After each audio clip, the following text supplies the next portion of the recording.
প্রিয় নবী বলেছেন, স্বামীর অনুমতি ছাড়া স্ত্রী যদি এই তিনটি কাজ করে তাহলে সেই স্ত্রীর জন্য জান্নাত হারাম হয়ে যাবে এবং সেই স্ত্রীকে সারা জীবন জাহান্নামের শাস্তি ভোগ করতে হবে। সেই নারীর জীবনে যতই আমল থাকুক তার আমলের কোনো মূল্য থাকবে না। কি সেই তিনটি কাজ যা স্বামীর অনুমতি ছাড়া স্ত্রী করতে পারবে না? প্রিয় দর্শক, অবশ্যই ভিডিওটি সম্পূর্ণ দেখবেন এবং বেশি করে শেয়ার করে দিবেন, যেন আমাদের মা বোনেরা ও স্ত্রীরা এই তিনটি কাজ ভুল না করে। সতর্ক করতে অবশ্যই ভিডিওটি শেয়ার করে দিবেন। আপনারা যারা বিয়ে করেছেন তারা অবশ্যই আলহামদুলিল্লাহ কমেন্ট করবেন এবং যারা আগামীতে বিয়ে করার সিদ্ধান্ত নিয়েছেন তারা অবশ্যই ইনশাআল্লাহ কমেন্ট করবেন। আল্লাহ আমাদের সবাইকে কবুল করুক, আমিন। তো চলুন বেশি কথা না বলে শুরু করি আজকের ভিডিও। 1 নম্বরে, স্বামীর অনুমতি ছাড়া কোনো স্ত্রী নফল নামাজ অথবা নফল রোজা আদায় করতে পারবে না। প্রিয় দর্শক, নফল নামাজ হলো এমন একটি ইবাদত যা আমাদের ফরজ নামাজের ঘাটতি পূরণ করবে, কিন্তু বিবাহিত নারীর ক্ষেত্রে নফল নামাজ আদায় করতে হলে অবশ্যই স্বামীর অনুমতি লাগবে। এমনকি নফল রোজা পালন করার জন্য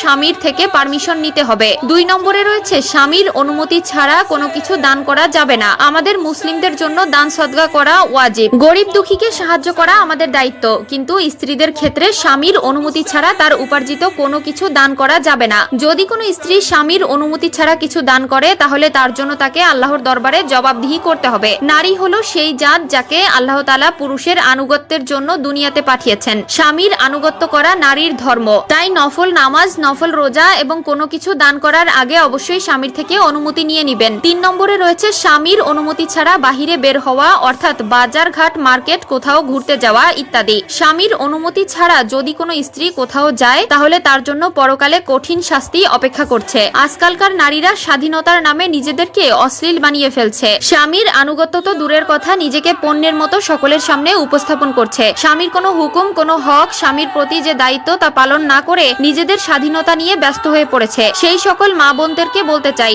সময় থাকতে নিজেকে শুধরে নিন, নয়তো এই দুনিয়ায় পার পেয়ে গেলেও পরকালে আল্লাহর কাঠগড়া থেকে কোথাও পালাতে পারবেন না। আপনার সকল পাপ কর্মের হিসাব সেদিন দিতে হবে। আপনি যদি ইমানদার হয়ে থাকেন, পরকালে জান্নাতে আপনি আপনার স্বামীর সাথে থাকতে পারবেন। প্রিয় নবী বলেছেন, জান্নাতে স্ত্রীর চেহারার সৌন্দর্য এতটা সুন্দর হবে যে এক পলকে 40 বছর পার হয়ে যাবে। সুবহানাল্লাহ। এছাড়াও আপনি যদি অন্য কারো হক নষ্ট করেন, আপনি যতই ইমানদার হন না কেন, আপনি কখনোই জান্নাতে প্রবেশ করতে পারবেন না যতক্ষণ না ওই ব্যক্তি আপনাকে ক্ষমা করবে। প্রিয় দর্শক, কখনো কি চিন্তা করেছেন এই পৃথিবীতে যখন আপনি এসেছিলেন তখন এক দুর্বল শিশু হয়ে দুনিয়ায় এসেছিলেন, আবার যখন আপনি এই দুনিয়া থেকে চলে যাবেন তখন দুর্বল হয়েই চলে যাবেন। জন্মের সময় আপনাকে অন্য কেউ গোসল করিয়েছিল, মৃত্যুর পরেও আপনাকে অন্য কেউ গোসল করাবে। আপনার জন্মে যেরকম মানুষ অনেক খুশি হয়েছিল, ঠিক তেমনি আপনার মৃত্যুতে মানুষ কান্না করবে। দুনিয়াটা আমাদের জন্য চিরস্থায়ী নয়। আমরা একা এসেছি, আবার একাই চলে যাব। আপনি যেমন নগ্ন অবস্থায় দুনিয়ায় এসেছিলেন, তেমনি নগ্ন অবস্থায় আপনাকে দুনিয়া ছাড়তে হবে। সঙ্গে পাবেন শুধুমাত্র শরীর ঢাকার জন্য সাদা কাপড়।